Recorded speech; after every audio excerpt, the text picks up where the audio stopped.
You better open up a buckle and pass the rum. So when we pull up in the place, you know the party done. We'll never show no disrespect, we never flash no gun. No, this is just a taste of all the things to come. You better open up the buckle and pass the rum. Excuse, time for introduce. It's the main make no time for previews. You can blink your eye, but don't sleep on my crew. We gon' be ready to see some hungry rules. Yeah, don't look so confused. I know you think you know, but you don't really know those. Unleash, Mowgli said loose. I ain't OJ, but your boy got the juice. Yeah, when I come you true. Just cut it out, bro. Yeah, man. Listen. So, good night, everybody. Welcome to another episode of Wanna Collab, and I'm here with my brother from another mother, Mr. Sun Ascendant. We going with the Sun Ascendant name tonight? I gotta get used to saying that. Yeah, I know, right? It's a bit long for people. Just nice, like my real name, nice. Jeremiah. It's too long for people. You know? So everybody say goodnight. Throw some hearts up for Mr. Sun Ascendant, producer, songwriter, performer, designer, crypto hodler. Who put that in your description? I love that, man. I love that. I'm big into it, man. That's my thing. Introduce yourself to the people, man. I'm so excited for this, dude, because like I feel like we've had so many conversations that I'm like, I wish we recorded that. We can record sessions. I mean, you could record Zoom sessions. No, I know. I'm just saying, like, I feel like we need this to gonna be the one. Separate Wanna Collab where it's like you and me vibing, because we've had some combos where I'm like, we're hitting other levels here, bro. Bro, listen, sometimes we do sessions, and I just think about the different energies that I'm bringing into the sessions, and I'll be like, damn, like I wish they weren't busy right now so they could be on the session with us. Yeah, so I know what you mean. Yeah. Well, good night, everybody. This is your opportunity to pull up. The only live request I'm gonna be taking for right now is the one I'm on right now, but you guys can send your questions up, put some comments up, throw some hearts up, and yo, I definitely need you to introduce yourself to the people, my brother. All right, yeah, sure. Sun Ascendant, legal name Jeremiah Glazer, songwriter, producer, mixer, mastering engineer. I also do video. I'm a video editor. I do video production, audio mixing. So I'm an AV guy. He's a very great tea brewer as well. I've never complained about the teas that I've had in your studio. Tea, here's the thing with tea. We don't have to get deep, but it's real simple. Too many people oversteep their tea. You just pop it in. Literally, people, you know, even on the directions, it says like 2 minutes. Nah, a minute. Oh, really? A minute. Yeah. Y'all got that? So y'all, if y'all learn anything tonight, y'all are oversteeping your tea. Mecca said, "What up, man?" I'm not sure if you see in the comments, but Mecca said, "What up?" My sister said, "We're wildin'." You know what I'm saying? Jody said, "What up?" Manessa said, "What up?" Kimberly got mad hearts. You know, K-Mercial said, "What up?" Yeah. Huddle gang in the building. Thank you, Kimberly. Yeah. Enzo, what's up? I haven't met you, man, but I'm looking forward to it at some point. I know we'll link up. You got to. K-Mercial is a wonder. He's a wonder. Yeah, man. So we just vibes on these conversations. I don't know. I know you tapped in. We talk about music. We talk about our story. We talk about the power of collaboration. We talk about our inspirations, and we basically what we do when we hook up for a session. Wait, what? What did you say? Say that again. Basically, what we do before we start actually making music together. just vibes in, talk about the universe and all that vibe. You know what I'm saying? Tea and coffee all the way. You know. So I guess we'll get into it, man. Tell us a little bit about yourself. You already told us what you do, where you from, how'd you get into music? Man. I'm from New York City, New York, represent, like literally from New York. Literally. Grew up in Manhattan until I was 8. This is the 80s. Different New York. Not the What does that mean? Not the New York you're used to, man. This is like, what does that mean? Dude, 80s New York was a different scene, man. I'm trying to think of what was a movie from early 80s New York. I'm embarrassed now.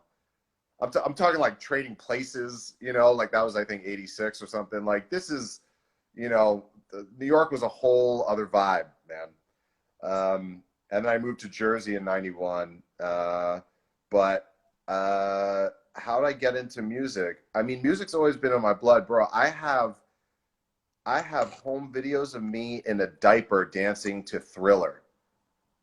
Like, Thriller came out the year we were, basically the year we were born. We're both '83 kids. Yeah, yeah, You know, so 83, like, yeah. I regularly think about how like being in the womb and hearing Michael already imprinted us with a vibe. Yo, why'd you have to say that? I'm just saying. It's a And I'm vibe. gonna warn everyone right now. We're gonna go deep, man. This is like It's a what you just said right there. What you just said right there. Wow. Ba-doom, doom, doom, doom, doom, doom. Ba-doom, doom, doom, doom, doom, doom. Ba-doom, doom, doom, doom, doom, doom. Ba-doom, doom, doom, doom. It's close. So we just jam into that in like our jammies. yo, literally, literally. I have video of me jamming to Thriller in my diapers.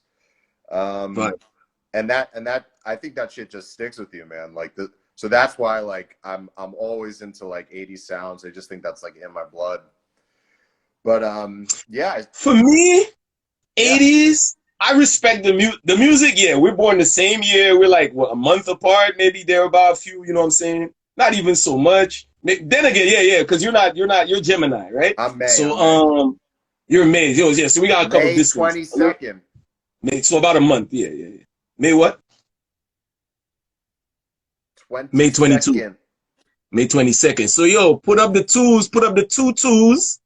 I want to see 22 twos up in the air right now from my man Jeremiah Glazer, 22, and then you talking to Dupes in the 7th month, the 2nd of the 7th, and then you got Mecca Music, 22 of the 7th. That's Ah, right.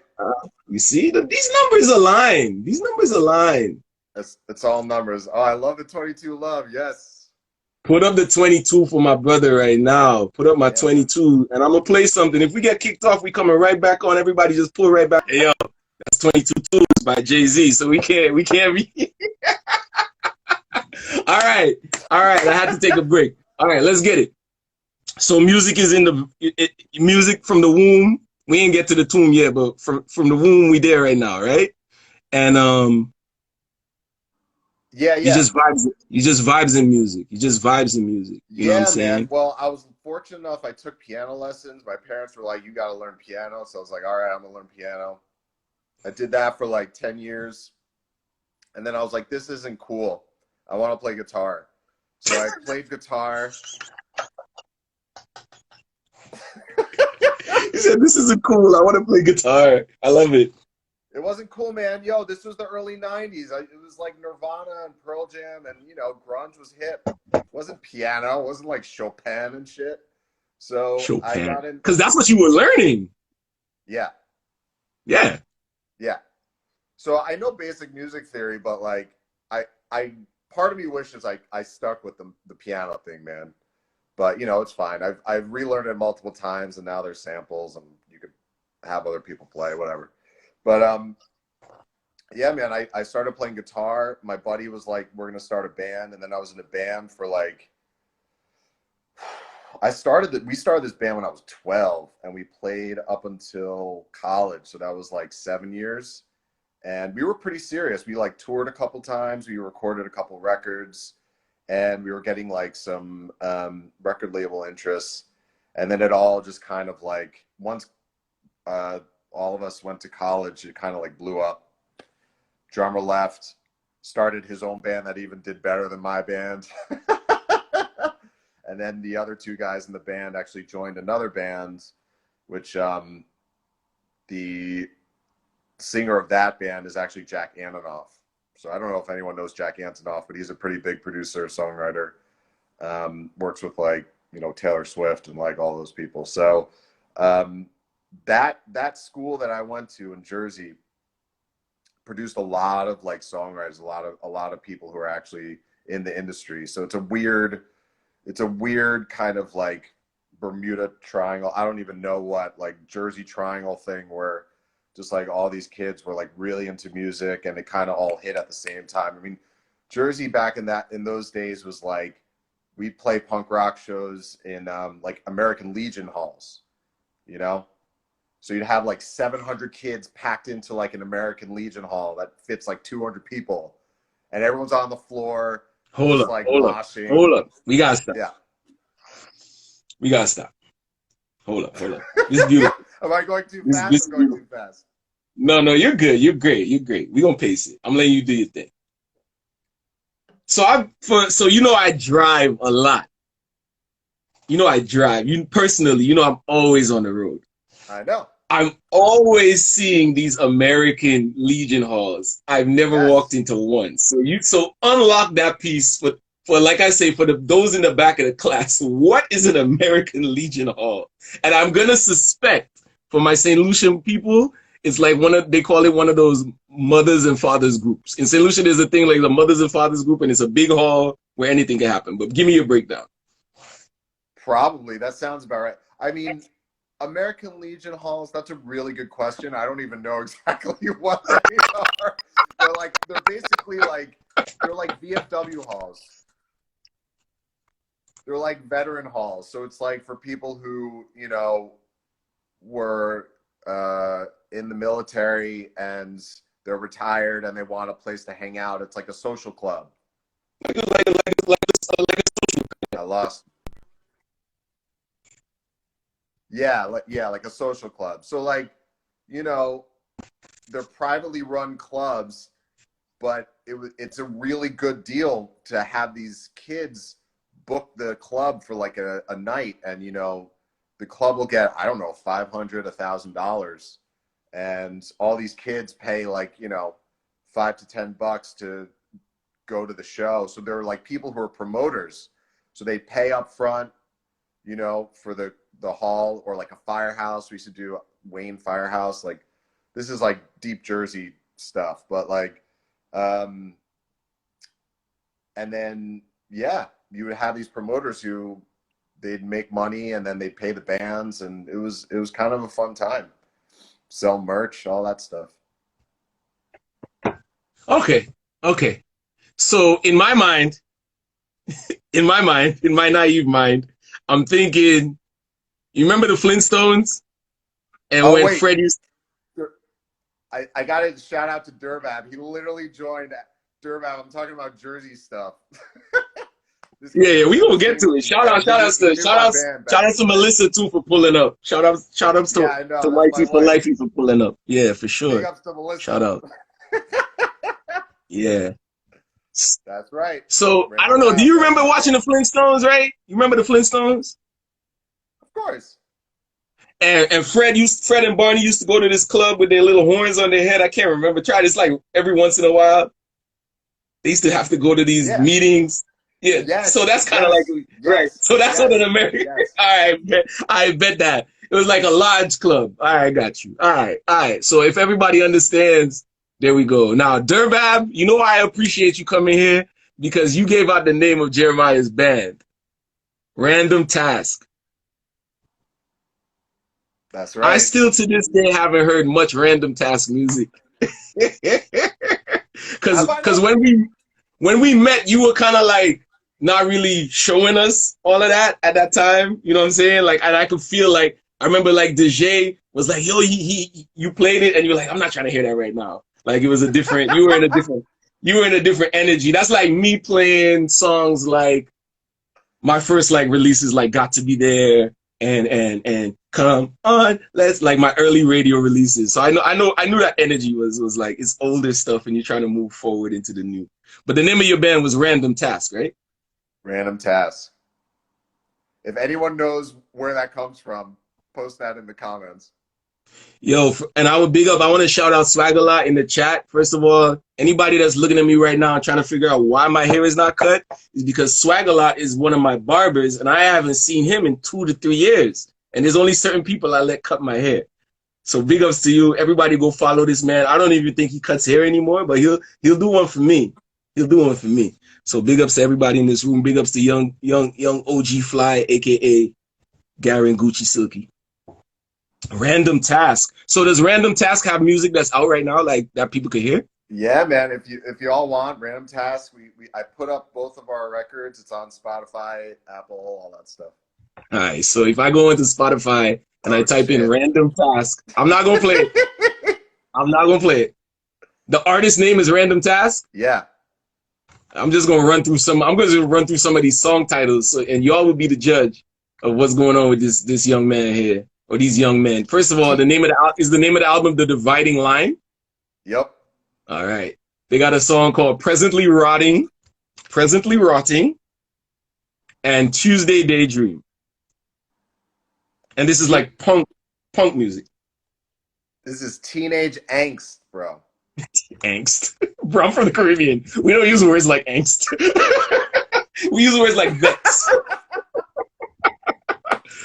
All right. So I want y'all to roll up on your Spotify, your Apple Music, your everything, and go check out Random Task. And y'all got Sun Ascendant now. Do y'all have 2 albums? Yeah, we had 2 full lengths. Y'all got two albums? We did some cassette. I mean, this is like pre, early internet, the AOL, So we just had like cassettes. We did a couple of cassette demo tapes, like 4-song tapes. And those were the first CDs we released. First and only.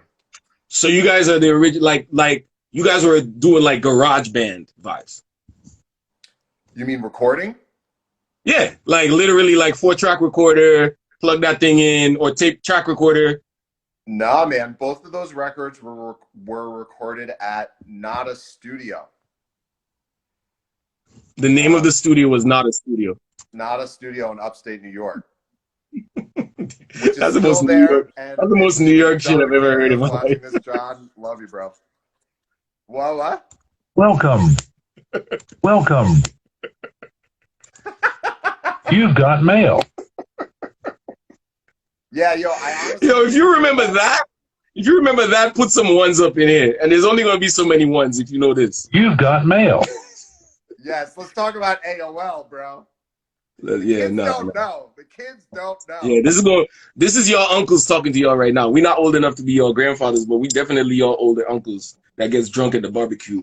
Growing up in so Jersey, I mean, I get it, man. Like Lauryn Hill's from Jersey. You know what I'm saying? There's a lot of music that, I mean, and I think, did she go to your school too? Did she? No, but she grew up in South Orange, bro, which was where my school was. You see? I didn't go to her school. One thing that I'm taking as I do these, and especially as I work with people that are like American, like grew up in the American school system, it's like the American school system, there was a place for music education. And not just like, yeah, you know how to count some notes, and this is how you read the notes on the bass and the treble clef. But I feel like people were like practically participating in their music education. Is that correct? Not my school, really. We had like choir. Okay. But not your specific school. We didn't have band or anything.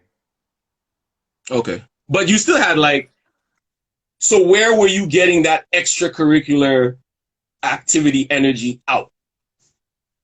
Well, that's what it was, the band, bro. That's like your own band. Yeah. Like 3 days a week or whatever after school, I'd go to my buddy Ben, who was the drummer of the bands and like kind of started us off. We'd go to his house, his garage, and we literally play in his garage. And we would record ourselves on one of those boom boxes to listen back, and then we'd work on the track. We'd like listen to it and be like, oh, it'd be good. We should change this here, or change that there. So that was like really just low level recording, not for release, but just for practice. Got you. But you guys were active. It was something that was, I mean, how did your parents feel about it at the time? Happy to have y'all out the house? Yeah, man, they were cool with it. I mean, Jersey's, you can't drive until you're 17. So it's for them, it's a lot of schlepping back and forth, which is a pain in the butt. But they were supportive, man. I mean, Shit, we did our first tour when we were 17. We like just learned how to drive, and we were like driving around the country. It was wild, and And y'all on the folks were road. like, "Yeah, man," and they were like, "Go for it." So I mean, very grateful to my parents. They wouldn't let me not go to college, but they let me, you know, pursue. That's the very band interesting. stuff. That's very interesting to hear. I'm very happy that you had that experience. I'm sorry, we might have some crosstalk. I mean, that's very interesting to hear. Like, and I'm happy that you had that experience. I'm just pacing myself, trying to figure out like what is the difference in the experience. Like, I met your parents. Your parents are like mad cool, and like even to a day like today, I just, you know, it's just interesting to see like just their energy, you know, happy, supportive energy. And sometimes we wonder, like a lot of us creatives, Caribbean background, it's like, where the money at? How many jobs you got? You know what I'm saying? Bro, You no, know, no, no, is no. it was it different, or yeah, that's what I'm asking. Was it Nah, different, or that's nah. just trying to get a picture of the. Mhm. Not for me. My folks were like, "Where's the money at?" They Like were for what? They real. were Like what? they were like, "Where's the money at?" Okay. Okay. Yeah, yeah. Once college hit, they were like, "All right, you had your fun, right? Like, let's get serious. What are you gonna do? What's like the real like career path?" Okay. And Okay. that threw me off. You know, I like understand. I mean, much love to them. I mean, they Oh, supported me, so but like that, it kind of threw you off. yeah, it threw me off, bro. That and like when my band broke up, I kind of like lost my way for a few years. I was like writing my own shit, but like really not taking it too like trying to take it seriously, but not like fully committed. What am I doing with my life? I need a job, you know, moved back to the city after college and definitely fell off track for a few years. You fell off of the creative musician journey track. You were just on another track. It's just that track. I mean, yeah, bro. Like there was a point. I mean, I don't want to get too heavy, but there was a point where I kind of gave it up. I was like, you know what? Bro, get as heavy as you need to get. I'll pick it all up. You got enough people Yeah, in the yeah, room yeah. to pick it up. Yeah, well, no, I'm just real. I know what you mean. I know what you mean. I don't fuck around. You know, like I don't have a facade. This is it. Mhm. And like, yeah, I gave it up, bro. Like in when was it? It was like my late 20s. I was like, nah, I'm gonna stop. I can't. I'll never do this. I'll never like get into music. I can't make Gotcha. money doing it. It's too hard. Blah blah blah.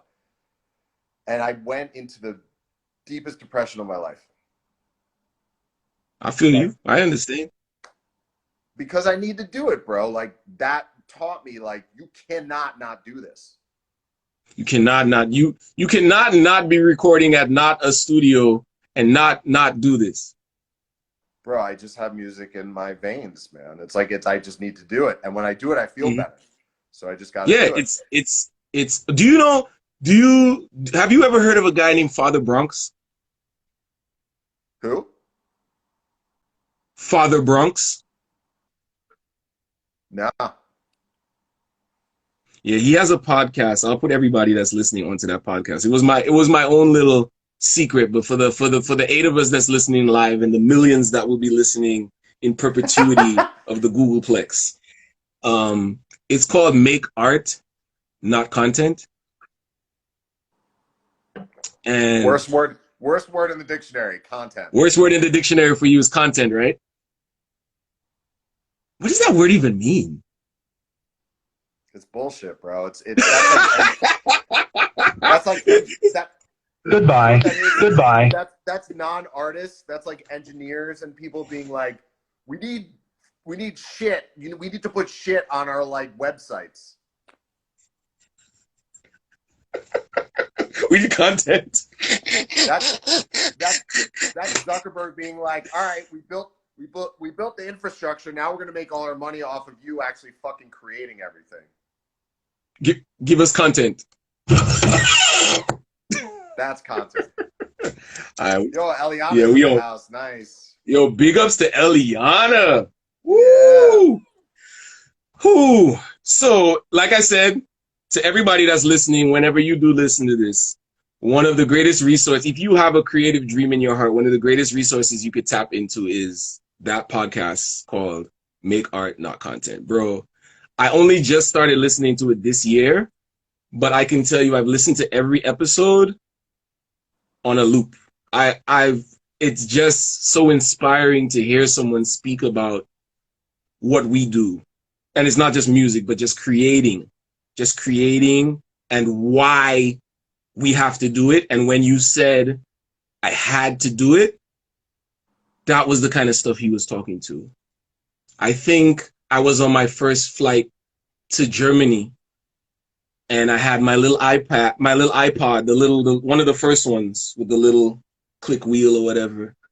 And maybe it was a color, maybe it was an iPod color, but it still had the wheel. And this book came on, this book that I bootlegged or whatever, The War of Art by Stephen Pressfield. Okay.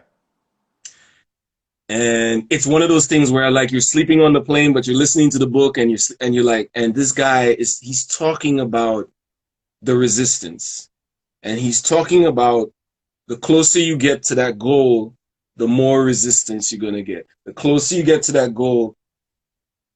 And it just reignited everything about creativity in me. I was like, oh, somebody else is dealing with this shit that I'm dealing with? I'm not the only one?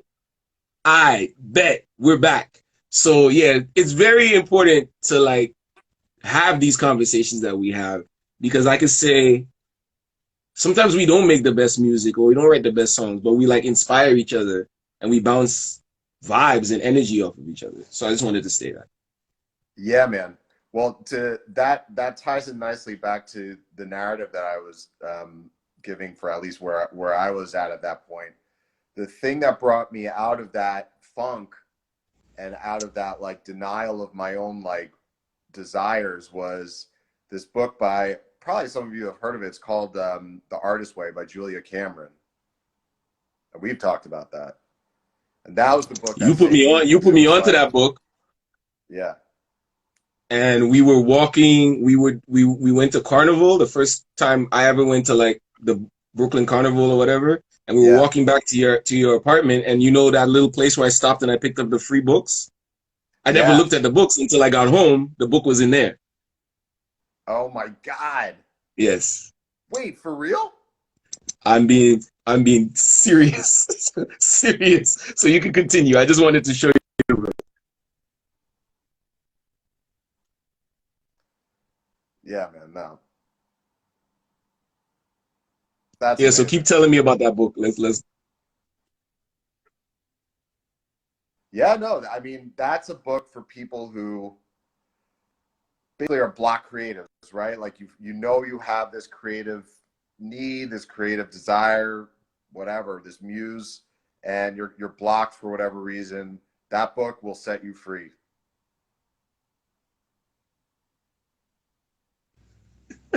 Let my people go.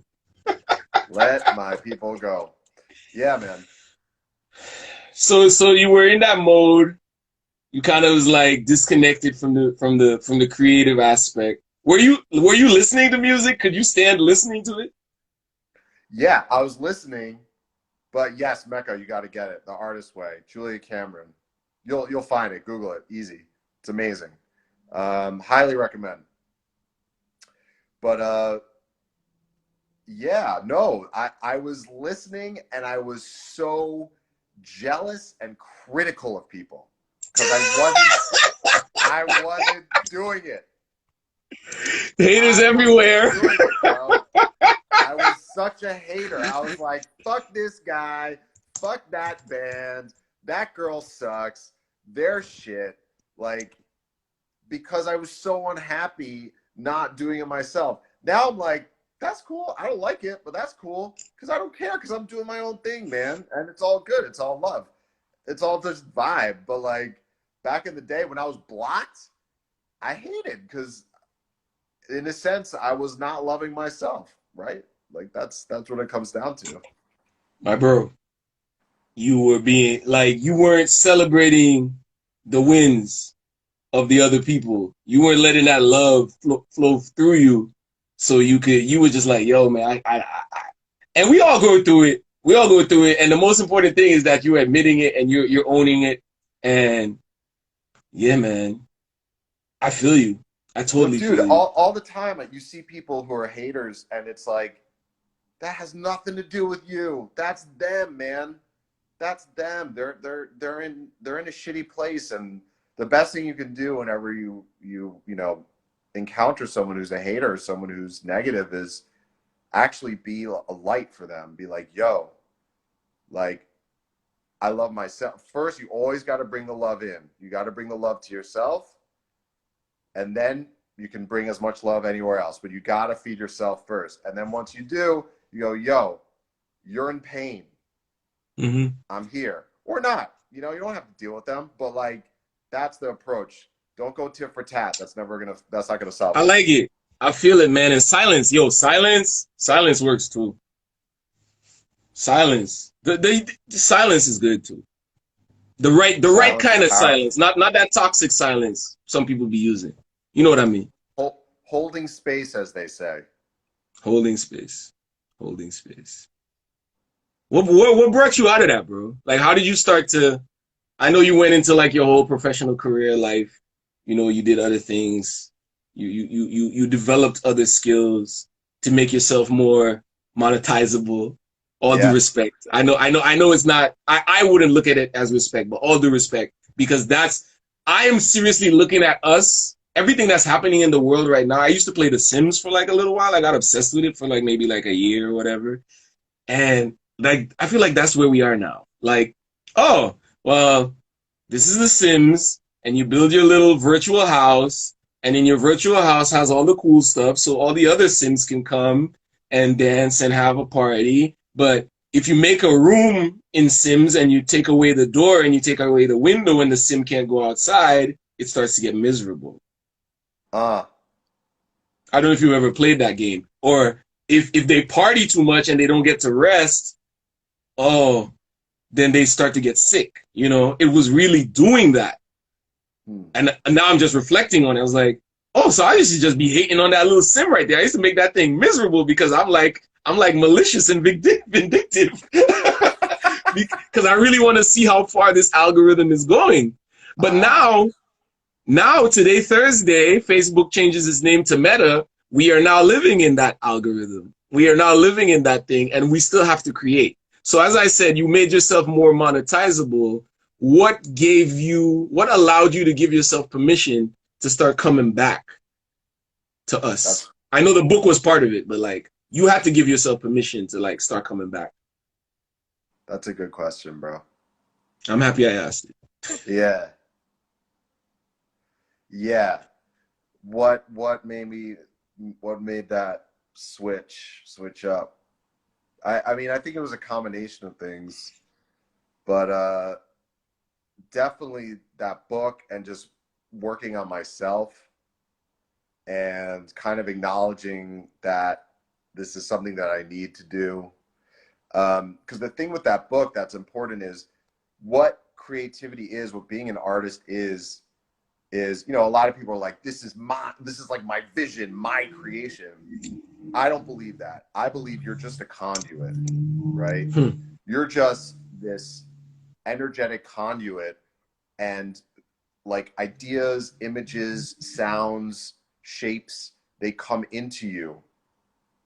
And if you let it, you can bring that out into the world and bless the world with that inspiration. When you block that, right, that's what it's like, a dam. Like the water just builds up, builds up, builds up. There's pressure there. So for me, I was like, the pressure got to the point where like the dam just had to break, you know? You had to make something. You had to make something. So then it was just a matter of like, and the book talks about this, the Artist Way talks about this, that Ed Sheeran doc. He talks Yeah, about I was about to bring that up. Yeah. Yeah. So if people don't know that Ed Sheeran doc, I mean, I don't know how you feel about the guy, but you know, he's written some good music. But he talks about how like with songwriting, it's like it's like a what do you call it? A sink. You got to turn the water on, man. And the first few tracks, the first few songs, the first few ideas, it's going to be kind of muddy. It's going to be kind of It's like a sink. It's like again, my Caribbean people will know. When Wasco, especially St. Lucia, when Wasco takes the water and you open the pipe again, sometimes the water is a little hesitant to come out. And then when it comes out, it's a little brown.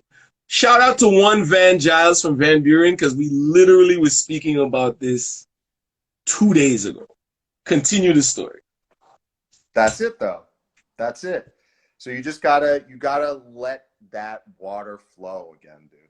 And it takes some time. It's just like, because you kind of held it up. But it's all good, because that source never goes away. That source never goes away. It's just about you being open. And it's something that Mecca and I argue about a lot.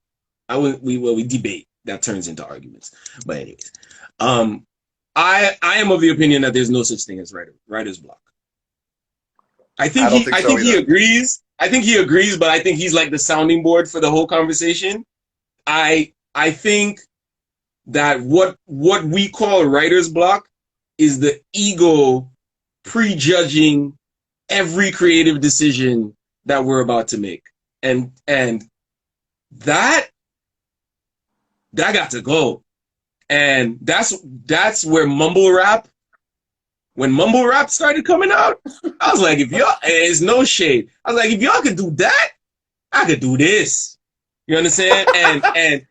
And big ups to you, Leo. I mean, so Leo does what Mecca does. He's like, I guess.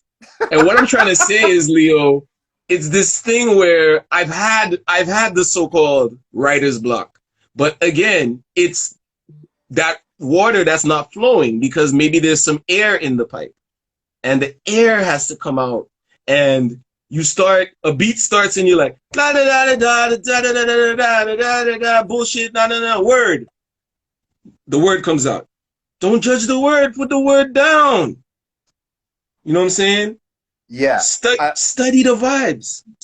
You could say this way, it's semantics, right? Like, you could say there is writer's block, but it's not, the flow is always there. It's you that's blocking it. It's you. Yeah, you are the writer's block. You are the writer's block. You are the writer's block. Right? That flow never stops. It's you stopping yourself from letting the flow go through. And if you're the one that's doing that, I'm going to tell you this right now. We're going to pause for a second. When y'all hear this, everybody put up your ones. I rebuke that in the name of Jesus, because you are, you are sinning against yourself. When you see, he said he never got it yet. Leo, trust me, I know you ain't got it yet. I rebuke that, because I'm going to tell you, just get out your way, because that's what everybody's going to tell you. Yeah. Get out your way. You're your own worst enemy. You're your own worst enemy. Yeah, man. 100%. 100%. Yeah, man. So you get there, you start writing again. We love you. We love you. Yeah, but we're from, girl, we, what you call it? Alumni, alma mater from the Songwriting Academy. That's where we all met. Yeah, I don't know if you want to fast forward my narrative here, but nah, we're on your time, man. So take how much time you need or go as fast as you need to go. You know what I'm saying? Nah, but yeah, keep going. What were some of the things what were some of the things you did, like, as you were starting to find your way through that? Yeah, man. Well, I think the other thing besides like the self-work was the internal work was, you know, it's really interesting. More and more I've realized that technology, the evolution of technology, has also mirrored my path in a lot of ways. Like, as it became easier to self-produce, and self-release music, that's when I became more and more confident and was seeing other people do it and going, oh shit, anyone could do this, you know? Because there are people who, I don't know what the age range is here, but like, you know, for people who are in their 20s, that's all they had. They've had this reality. But like, when Dupes and I were growing up, you had to go to a studio. You can, I mean, maybe at a 4-track, but like, where are you releasing it, you know? So that was a big part of it when like, you know, Logic was getting better and like these plugins actually started working well and they actually sounded good and like digital audio sounded good. I was like, shit, I can do this on my own. This is fun. And that like shifted everything. Because from before that, I was like really a singer-songwriter. I was playing on acoustic guitar. And that was another aspect of it, was like my taste changed. I kind of got a little bit tired of the organic sounds. And, you know, it's cyclical. I like organic sounds again. But back then I was like, I'm really interested in, you know, electronic music and electronic production. It was kind of that Daft Punk vibe was really big at the time. And I was super into them and like got into house music and that kind of stuff. And it just lined up with the technology. Like, oh shit, I could do this on my own. Yeah. That independence, I think that independence is important too, because there's another part of sitting in that room and having to face yourself and face your music. That's very, very important. I write best, like if I have a writing project that's really bothering me, that I'm procrastinating, I don't want to do it. When I wake up at 5 o'clock in the morning, drink some water and just sit down at my station and start writing, the most beautiful music comes out. Because all of the weight is like, we gonna deal with that shit later. And that's where the sitting in the room by yourself. And I think 2020 gave me that back for a little while, because then it was like, yo, you gotta face the music, you gotta face yourself, you gotta face, you know, it's like I have a verse that says, it's been a long road for me. Every single line in my discography, that's it. I can't remember. It's just a little part of me that I share with you. That's what I'm supposed to do. But when you share your soul with the whole wide world, there's a price you pay, and then some of your emotions, they start to fade away. And if I didn't face the music, if I hadn't met people like you, Eliana, that showed me the music from a different side of just like, yo, we gotta do this because this is our only way out. This is our only way to get rich, only way to be successful. I wouldn't have really tapped into that, you know.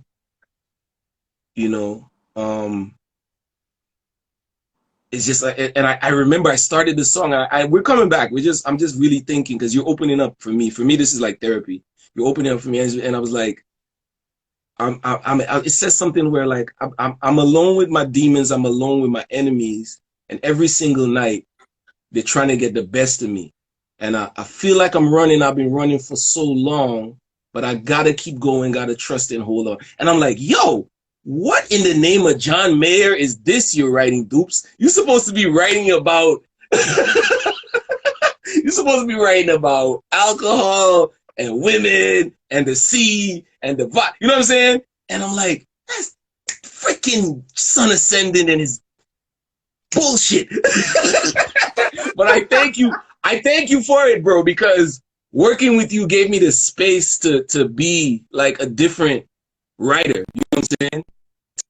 To really embrace some sides of that. I really want to thank you for that. Yo, my complete and absolute pleasure, man. I mean, that's when things really started opening up for me. It was after doing when I started learning music production, you know, because that's a whole other world, man. Like writing a song on a guitar and writing melody, that's like a vibe, and it's crucial to songwriting. But when you start learning production and arrangement and mixing and that kind of stuff, that's a whole other world. And when I started getting into that, I started seeing myself less and less as I don't want to say less and less as the artist, because I enjoy acting as the artist, but I really saw the value in being the producer for an artist. And the funny part is I've gotten that a lot. I've been in songwriting sessions where they're really like therapy sessions, you know? And I've also, oh, Maria's on. Hi, Maria. Uh, this is my mother-in-law. So, you know, I really, I realized that like being in the studio, I was kind of acting as a therapist. And the irony of it is my mom, my dad, and my sister are all therapists. So I was just being a therapist, but like doing it with music. That was my way. That was my way. Namaste. And this is big facts because I can remember when I came to like your first iteration of your studio, PS379. Shout outs to PS379 Studios. Jeremiah has this couch. And is the couch still there? You still got the couch? Of course. Yo, and like, that's why I'm telling you, if there is such a thing as writer's block, man, you lay down on that couch while Jeremiah doing his thing, you won't end up somewhere else, man. It's like a magic carpet, bro. It's like, I can show you the world. So and I'm very like dedicated to and committed to the people that I make music with. So it's like, especially like with my engineers. And Jeremiah is like one of my favorite engineers.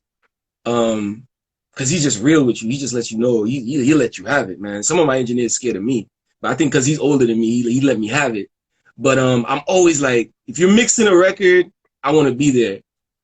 And he's mixing, and I'm on the couch, and I fall asleep on the couch. And I wake up on the couch, and he's still mixing. And I'm like, God damn. Yeah, bro. He's like Rick Rubin, bro. He got the Rick Rubin couch vibes.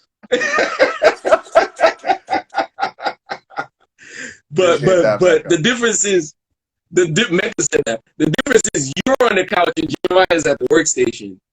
And dude, I would definitely be writing with you, collaborating with you on sessions, whether it be over Zoom or like in person. I'm like, this man is a song doctor. Your song got a problem? You bring your song over here. At least, I mean, and not every doctor's for everybody, but for me, he's my general surgeon. Jeremiah Glazer is my general surgeon. You know? Thank you, so I would suggest him to other writers, and the work that I've heard you do, the closest, closer. That's the name, right? Closer. Sorry, you broke up for a sec. Yeah, no problem. Your latest release, I can hear the song doctor at work. Your solo releases, I can hear you doing the therapy on yourself. I hear it. I hear it because I'm like, oh, here's where if I wrote that lyric, he would have told me, I don't get you, Dupes. I don't know what you mean. You know what I'm saying? And he's doing that. And it's just, it's inside baseball, but us as creators, that's when you're painting and you're like, oh, it's not really that green, it's this green, or it's not really that, you know? It's a real talent you got, bro. It's a real talent. It's a real blessing. And that's the family thing. So you speak about like everybody in your family is like from a therapy background. Yeah. And then you love music. Everybody from my family is a hardworking entrepreneur. Gotta get it done. So now you understand me when I am in the studio? I'm relentless. Valuable, though, man. That's why we're the dynamic I love duo, man. That's it. Yeah, man. So you monetize your skills. You If you haven't checked it out. Oh no, I was playing some Suits before you came on. Trust me, y'all gotta check out this Suits program. This Suits got going on, and you know, yeah. So you do the career thing. You're back into the studio. You're producing music. Take me on the timeline. I mean, we've been on the timeline. Your story is very thing. Yeah. Mm-hmm. Yeah, man. No, I much love, bro. I mean, I really appreciate you saying that. That is what I love. I love when artists come in, songwriters come in, and we just are able to take an idea, to take, you know, a chord, like a few chords or even a melody, and just take that and make that into a song, make it real, you know? And, you know, it's one of those things where like, we've been in the room, you know, a couple of times, and I've definitely been in the room a couple of times with people where it's like you could tell there's hesitation, you know, like, and it's all good, but like if you really want to make something good, you got to put it all out there, you know. You're right. So You're right. The hearts are flying for that one. The hearts are flying yeah, for that one. you got Big to ups put to it all Madhead out there. City. Big ups to Louise for pulling up in the room. But the heart, yeah. You got to put it.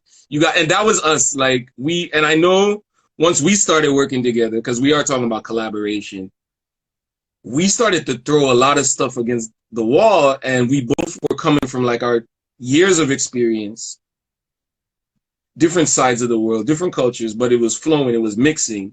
And for those who don't know, Suits is the name of our group. We have a group where we make music, high energy for the most part, just a fusion of our both worlds coming together. You know, if you just look at the world, just look at the globe as like a big yin yang thing. That's me and Jeremiah, me and Sun Ascendant, and just energy.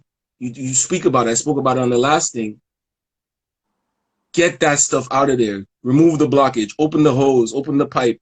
And then let's talk about your process of getting all that energy onto the record and the beauty of technology allowing us to refine it and carve it and sculpt it. Talk about that. Talk about how you throw everything down there. You make the mud, like we call it, and then you start. Yeah. Do the Michelangelo thing. Well, I'll get to it this way because I want to finish up. I want to get yes, to for like sure. us, Go ahead. I want to get to us meeting. So basically, at a certain point, after you know producing and learning how to mix for a few years, I was doing it by myself, and at a certain point, I was like, I gotta meet some people. I gotta start working with other people, you know, because there's only so much you can do by yourself. There's only so much you can do with just YouTube videos. Like I think you need to have some kind of community. You know, you got to have some kind of creative community, and that's when Dupes and I were part. And Eliana, I don't know if she's on anymore, but a few of us were the first songwriting academy like class, I guess you'd call it. Shout outs to the Songwriting Academy. And Dupes, you drove down from Boston for that, right? I bust down. I took the bus. I took the bus. I took the bus down. It was the mega bus, and then I took an Uber to wherever that thing was happening, wherever it was. Yeah. Yeah. So, and then I'll never forget, bro. I'll never forget when I met you because they were like, all right, we need someone to. This is kind of like to the point again about like just free flow energy. You were there, bro, because they were like, we need a volunteer to perform something about water on the spot. About this bottle, a bottle of water. And bottle of water. And I look around the room, no one's raising their hand, and then I see Dupes' hand pop up, runs to the stage, and just starts spitting fire and like totally taking over the room. And I'm like, who the hell is this guy? This is amazing. I mean, I don't even remember the verse, bro, but like, it was like, how the hell did this guy come up with that quickly? I was like blown away, bro. And thank God. I remember we got lunch afterwards.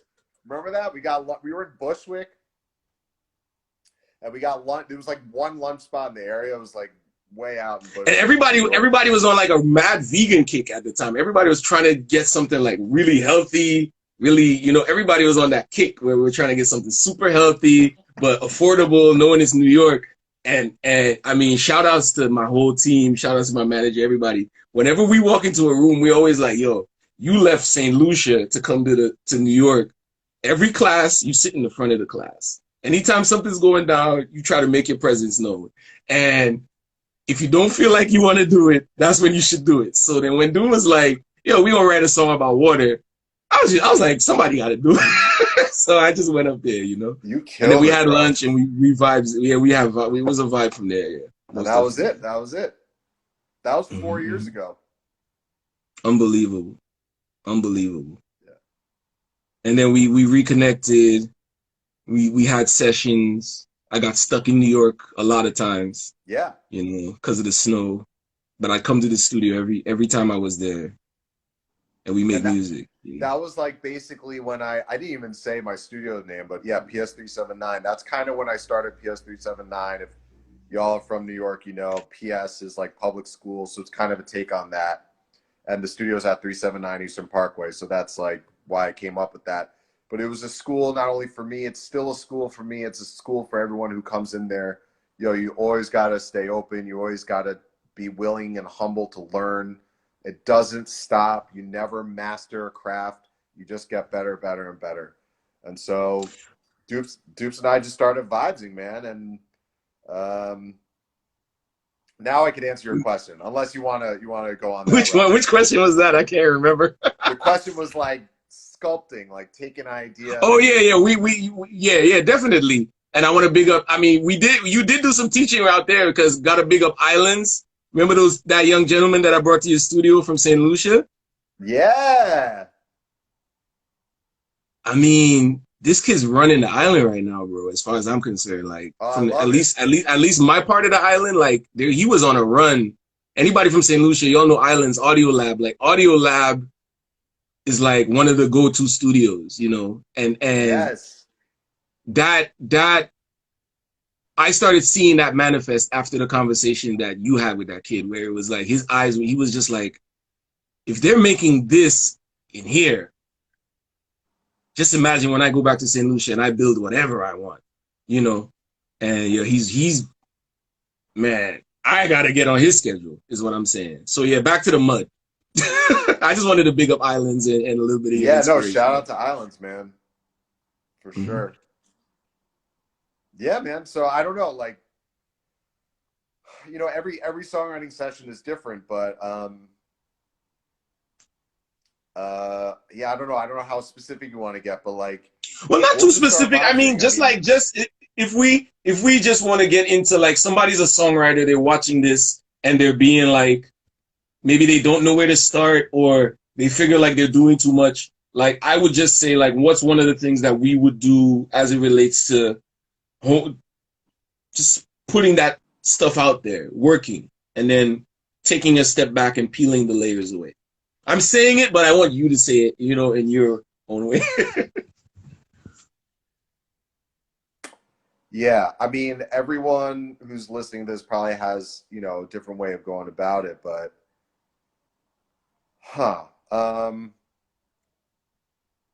well, there's no right way to write a song.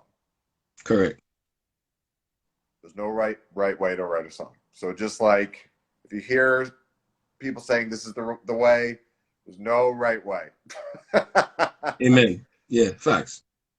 All that matters is you're doing it, you're having fun, and you finish it.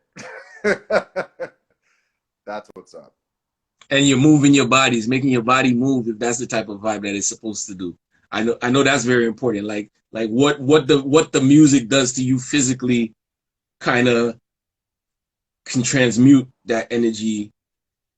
For me, that's part of it. Like, you know, what Michael says it's got to have the jelly. You know what I'm saying? It's got to give that little bounce. So like, if that's what you're going for, you're supposed to feel that. If the song's supposed to pull on your heartstrings, you're supposed to feel that. I'll give them a breakdown of like how we write songs. I do a lot of demos. What? I'll give them a breakdown on how like they've done something. Like for me, I think one of the songs that we really wrote, and it was like a co-write for you, for a collaboration for me, was when I brought you African Lady, where the song was there, it was very succinct, but you fleshed it out for me. You started asking me to tell more of a story. And other producers or writers have asked me to do that, but you were like, no, like, you're about a girl. Where did you meet this girl? Why are you attracted to this girl? What would you, okay, you better, what would you say to her? How would you say it? Would you say it, African lady, no, or would you like sing it to her, you know? And I guess that's what I'm saying. I guess by asking you the question, I'm answering is like, when you collaborate with people, a great collaboration can bring out and flesh out and stretch you and stretch those ideas to a point where it becomes a whole new thing. You know, it becomes a whole new thing. Yeah, man. I mean, African Lady is a jam. I highly recommend everyone listen to that. I love that track. Yeah. But it was not, bro, it was like, it was on my I made it on my laptop. I recorded the vocals with the mic that comes with your iPhone. And I didn't even have a keyboard when I produced it, you know? And that is what we're talking about, like the songwriters that are in this, the songwriters that are watching this and trying to figure out, oh, I gotta make my record sound like this, and I gotta make my demo sound like this, and I gotta mix and master, and I gotta do this. Not all the time. Maybe you reach out, you collaborate, you play your song for somebody, you know what I'm saying? And they're gonna tell you, this part is dope. That part is doper. Right. This part, what do you mean? What are you trying to say? And that's why we made a lot of songs before African Lady, but African Lady was like the process where like I found that we started to find our like waviness. Yeah. Yeah, I think there was a couple things with African Lady. For me, the biggest thing was you basically had the song written out. It was just the biggest thing was the chorus. What is now the chorus was the verse. Yes. So that was, I think, in terms of just like an arrangement thing, and this is something we learned at TSA, but also like is kind of intuitive, but like, you know, for the most part, there are songwriting rules, there are ways of like writing music that help kind of guide you. Again, there are no like hard and fast rules, but they're like guidelines you can use. And so one of them is usually in the chorus, your melody is where it hits its highest notes. And at the time when Dupes played me African Lady, I was like, this is high, bro. This is the verse. Like, where do you go from here? Like, it was so big. I was like, where do you go from here? And maybe that's like, that could be definitely one tip for people. Like, if you're struggling with the track, there's a good chance you're at the climax. You're at the hook. You're at your highest point. You're at the highest point because the highest point feels good, right? Like maybe that's the thing that's loudest, that's coming down from the sky, from the angels, the muses, or whatever. So now, what do you do to kind of clothe that like high point? Like, how do you build the building? How do you introduce that? Roof.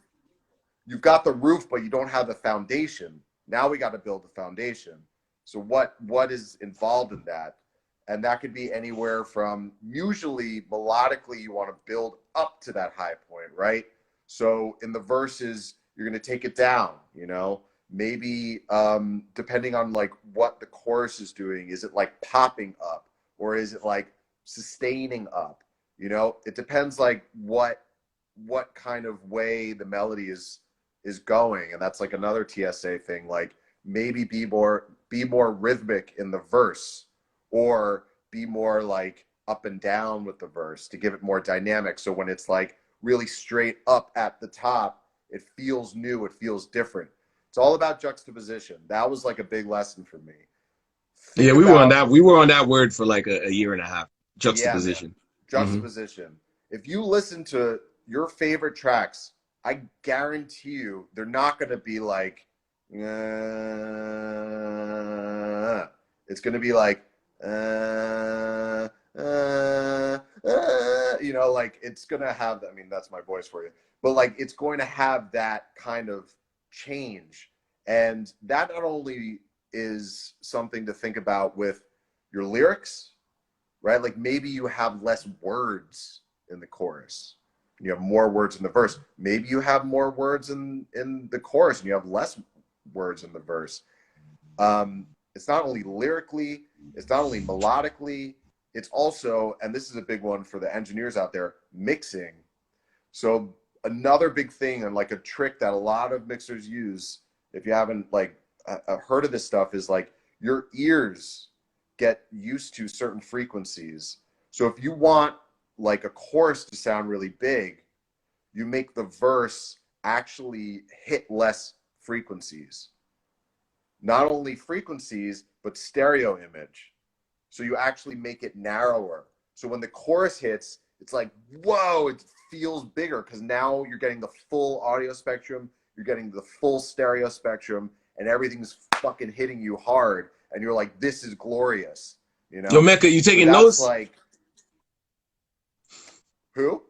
I asked Mecca if he's taking notes. Because essentially, I mean, like the easiest, maybe some of the easiest way for you to say it is like, so your verses is like, you'd almost like mix them like almost mono kind of. I'm just using that as an example. And then like when the chorus comes, it's like stereo. So it's like everything, all the elements are like hitting you. Bro, I never thought about it like that. Yeah. If you really, I'll get in the weeds a little bit, but like, yeah.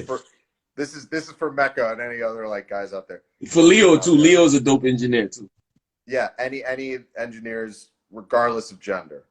What you can do is you can bus. What I actually learned from Disclosure, an electric duo from England that I really love, is you bus all of your tracks to. You could do it for a few different things. You do it for a verb. You could bus it to a chorus or like a doubler, like a stereo imager, and you ride that in the song.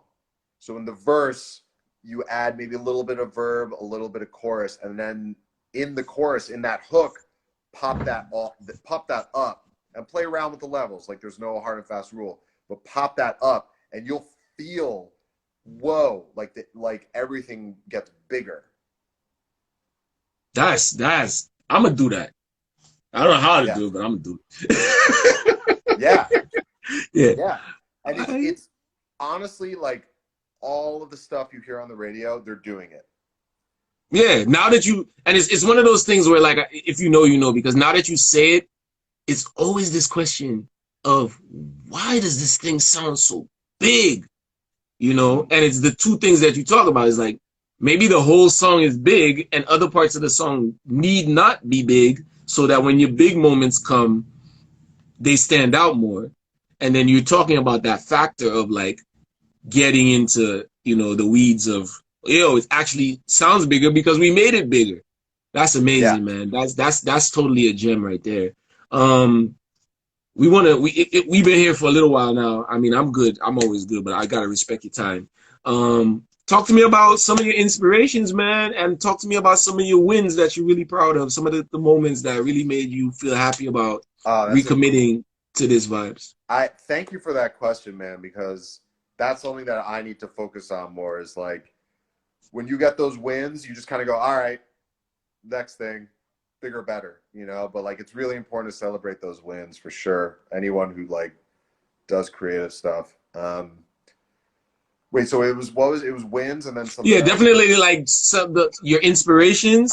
That's because I know you love Disclosure. I know there's by you sharing your inspiration, you'll be tapping people into music that would be like they probably would never have heard if they never heard this interview.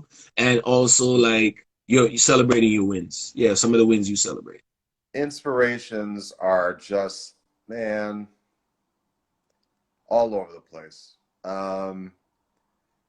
I mean, for sure, Michael, MJ for sure was like my biggest inspiration. Quincy Jones, huge Jimmy Jam and Terry Lewis fanatic. I just love everything they do, from their stuff early with like Sherelle and freaking Alexander O'Neal to Janet Jackson, and man, they did a track with her not too long ago that's just like so good.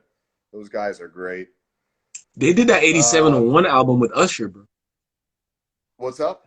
They did the 8701 album with Usher. Yeah, man. They did some New Edition, Belle Biv DeVoe. Oh, dude, they're ridiculous. I gotta just say shout out to Rat at the One, bro. I haven't met you yet, but I watched your want to collab with Dupes last week, bro, and your energy's amazing, bro. We definitely got to link up. Oh yeah, Three of us Radical One gotta and link up. Suits. Radical One and Suits Yes, is gonna be out the park. I love that. Just We wait. gotta do that. Just I'm working on it. All right, yeah. I'm trying to get the budget right. Bro, I'll come to Boston. I'll come to Boston for sure. But yeah, so inspirations. So yeah, so those are some of your inspirations. Yeah, that's huge. I mean, I never knew you were a Jimmy Jam and Terry Lewis fan like that. We never talked about them. What? Oh my God, dude. They're like yeah. Love them. But I also I love rock. I mean, I love country music. And I love, like, you know, Velvet Underground. I mean, I'm a Beatles guy. I love Rolling Stones are great. Like, all that classic rock stuff. I was a huge Neil Young fan when I was younger. These are writers, man. You talking about some real writers right there. Neil Young. You talking about the Beatles. Like, the Beatles wrote some, like, people don't talk about the Beatles as much as they need to right these days, bro. I'm gonna tell you that. You know what I'm saying? I mean, people don't talk about, you know. I still got to watch that McCartney Rick Rubin interview on Hulu. That's like next on my list. But yeah, absolutely. And all of, I love like disco, like house music, you know, Frankie Knuckles. I mean, I really go all over the place. You're a DJ as well. Yeah, and I DJ occasionally. So I love that stuff. And then, you know, I was a grunge kid when I was younger. I loved, like, obviously Nirvana, Green Day, like Alice in Chains were freaking amazing. Soundgarden, you know, like all those bands. I really love those. I know all of them, bro. I don't know like deep cuts on some of them, but like, I mean, come on, I know Nirvana, bro. Like, I mean, yeah, I'm wearing corduroy. I mean, corduroy and plaid, bro. You gotta respect the man. You know what I'm saying? Yeah, definitely. Celine just joined. Shout out to Celine. Big ups to Celine. Celine is a co-host, right? Oh, what's up, Lisa? All the Sun Ascendant fans are pulling up. New York is in the house. Yeah, but I mean, again, I'll say a few more influences, but it's kind of nuts, bro. Like, I just it's like me. It's like me. You go that spectrum of the music. You carry a wide spectrum, bro. And then when you came into my life, like, you have broken me open to so much more stuff. Like the whole Caribbean scene, bro. Like, I, you know, barely had an inkling of like what was going on down there at the time, and it's like amazing, you know, learning about calypso and soca and like just reggaeton and like all the different variations of that and like where it came from, bro. Huge. Like, you've taught me so much. Like, it's crazy. Like Machel and like all those guys, like, and I love learning about that stuff. And then, you know, you see it in pop culture. You see, like, that's like one of our bases for like what Suits was Major Lazer, you know? You've got like Diplo, who's like DJ American, and then you've got, you know, Walshy and you know, the rotating list of whoever else. Yeah, I know what you mean. So like, yeah, man, it just runs the gamut. And now for me, it's just like whatever inspires me, bro. Like, there's a lot of music out there and it's cool and everything, but like, there's not a lot that inspires me. That's a different thing. That's a whole different thing. And I know the stuff that inspires you because you send it to me. You be like, yo, have you heard this? Or have you heard that? And then, like, if it wasn't for you, I wouldn't have heard of that Young Blue dude you sent me. Remember one day you sent me this kid Blue, and he got this song with Drake. Dude, if I ever make you. So you sent me that.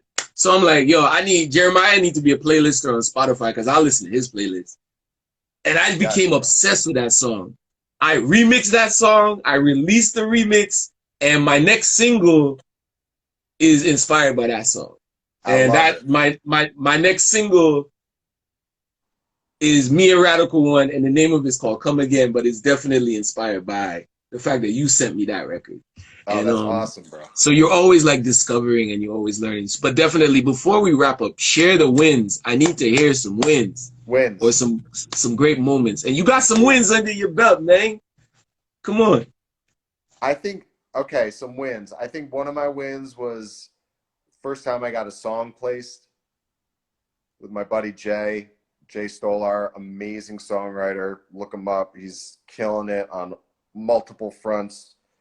Him and I, years ago now, but like we wrote a track called Live Fast that he put out under his name, Stolar, and it got placed on a Real World episode, which was like so dope, man. It was so cool to get that validation. And that was a few months before I left my job. And that was that little breadcrumb that was like, yo, you gotta follow this path. Yeah. Yeah. So that was a big one. And they don't have to be big, humongous MTV Real World wins. There's little things matter too. No. I got little ones. I got little ones too. Okay. Another one, and this is gonna sound little, but it's really not, was when I hit over 1,000 plays on Spotify for the first time.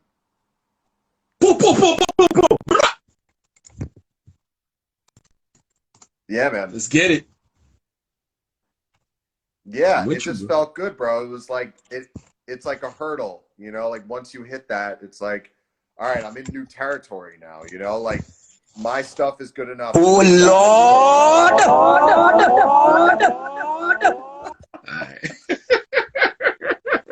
Nah, it's a big deal, and people don't celebrate it. It's a big deal. You're right, bro. You're right. I really 1,000 streams, and I know you're not one of them stream farmy promote my record. No. You barely even post that you got a record out. So for you, I was like yeah. I was like, where are these streams coming from?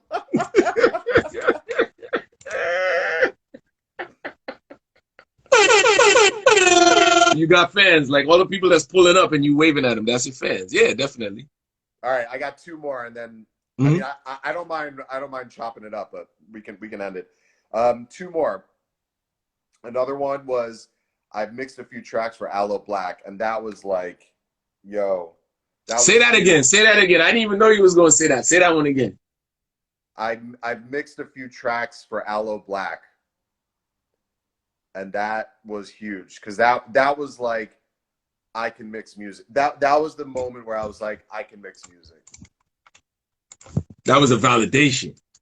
That was validation, and that felt really good because I had worked, you know, a number of years learning, growing, trying to, you know, not only watching YouTube videos. I go to MixCon in New York with like Pure Mix. Shout out to those guys. Like I'd go to like ImstaFest. Like shout out to those guys too. I learned from so many different people and would practice and practice and fail and fail and fail and fail. And finally, when I got that, I was like, all right, I know what I'm doing. And that felt really good, man. This is what I got to say. Yesterday's price is not today's price. Yesterday's price is not today's price.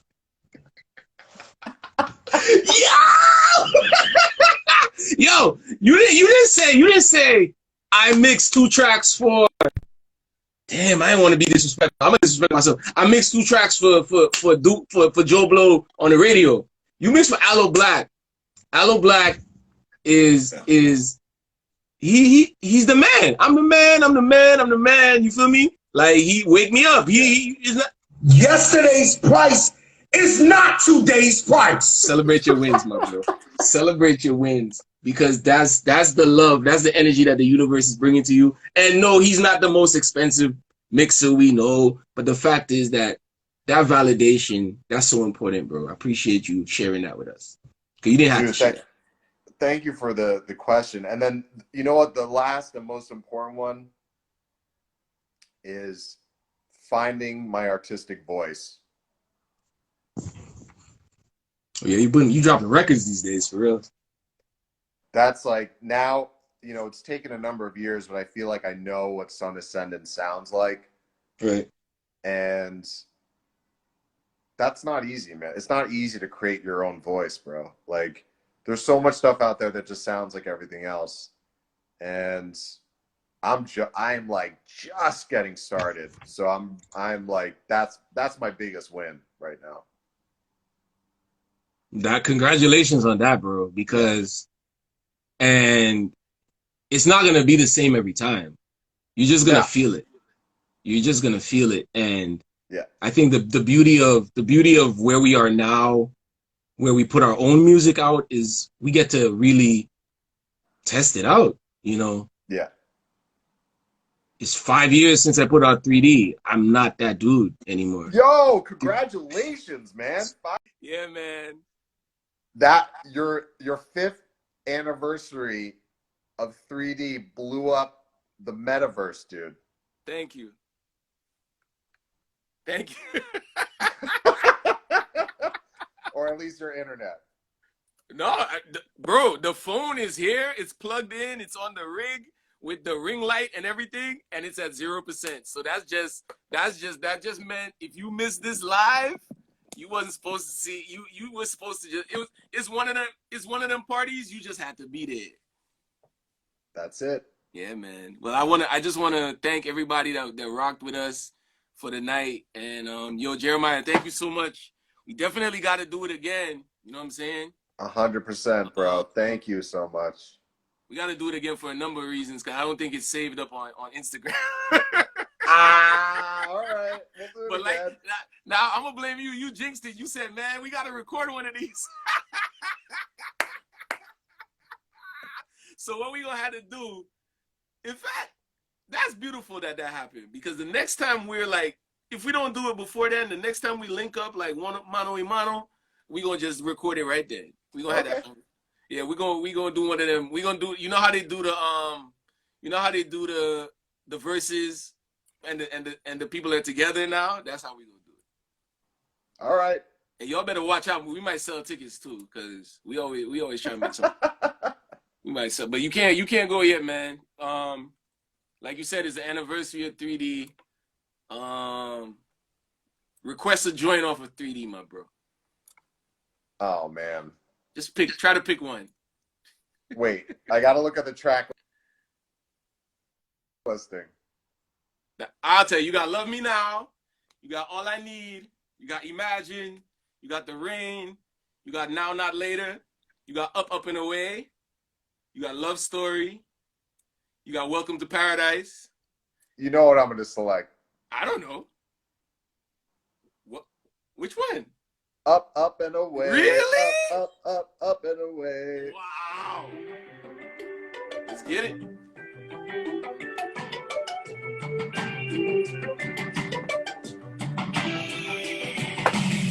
I'll be your knight in shining armor when you're in the danger zone. I'll be the light for every footstep when it's dark and you're alone.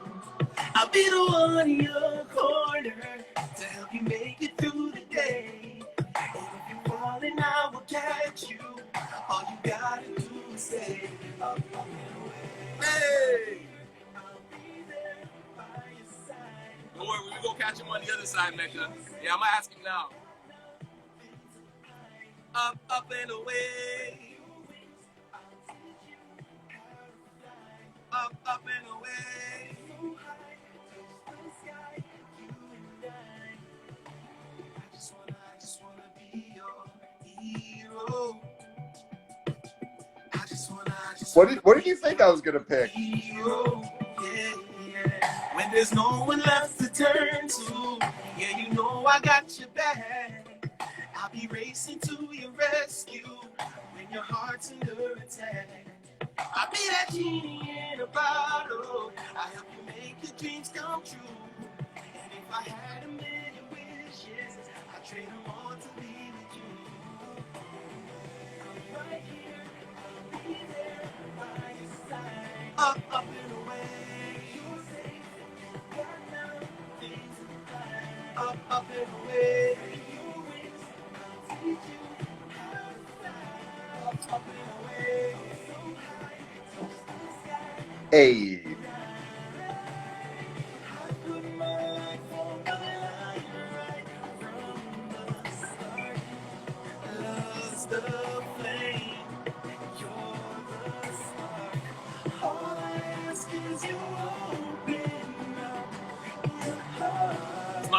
part is my favorite part. I want to see the hearts. I want to see the hearts. Let's get it.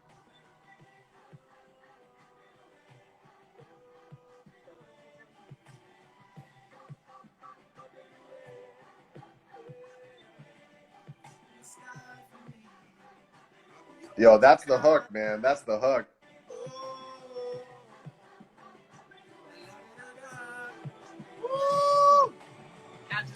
That's the hook.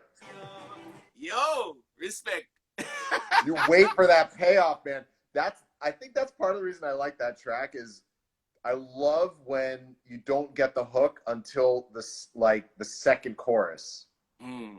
You know? Those late payoffs. Yeah. That's like me and Boys to Men. You don't get Wanye doing them things until the end. So you gotta listen. So I want to thank you again, bro, for spending this time. We're definitely gonna do it again. We gotta do it again. And Mecca just said he wanted you to talk real quickly on the time that you came to St. Lucia for Roots and Soul. So he that's the only question we got for the whole night. So let's go with that. You want to go into it? Yeah, just a few minutes. We don't gotta go too long. Man, I mean, well, you blessed me. You blessed me with the best St. Lucia experience of anyone's life, man. Like, you'll be back, right? Oh hell, yes. Without a doubt. What? Without a doubt. Without a doubt. And I'll bring Melissa this time. Amen. Amen. Amen.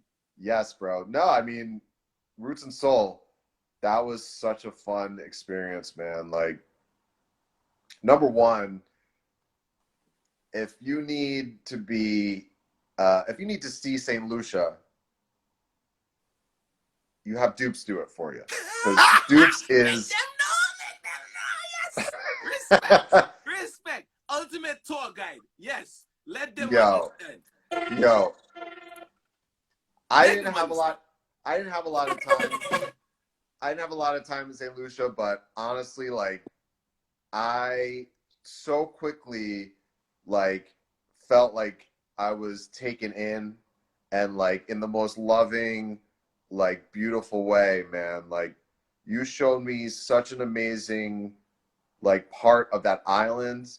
Like, shout out to the South, because, like, I don't think a lot of people go down to the South usually. And, like, you showed me the whole island. I remember we drove around that island like a couple times, man. And, like, just getting to...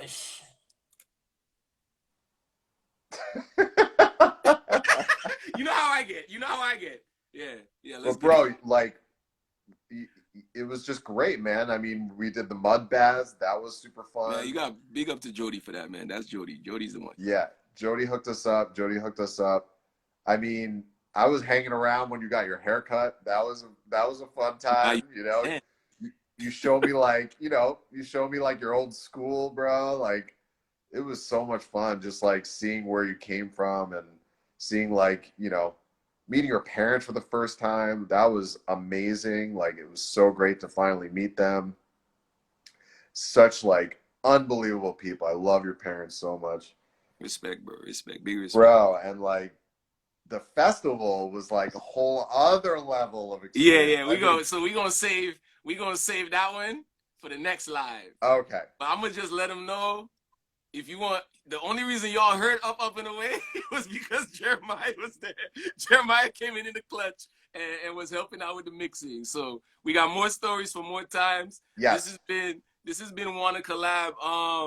Jeremiah, we're going to kill off this live. Everybody that's watching right now, I'm going to start another live in about 5 minutes, and I'm just going to be playing 3D and just be enjoying my album, our album, for everybody that played their role. I'm just going to play it until Instagram says I can't play my own music no more. So y'all can tune back in. Anybody that wants to pull up and enjoy some of that music or request a song or talk about one of their songs, it's open. We're gonna be back. All right. I love y'all. Thank you, dude. Love you. Take care. And yes, Kimberly, he did have a Piton bear. I'll share the post that he made. He had many of them. We'll talk soon. All right, man. Love always, bro. Love you, bro. Take care. Bye.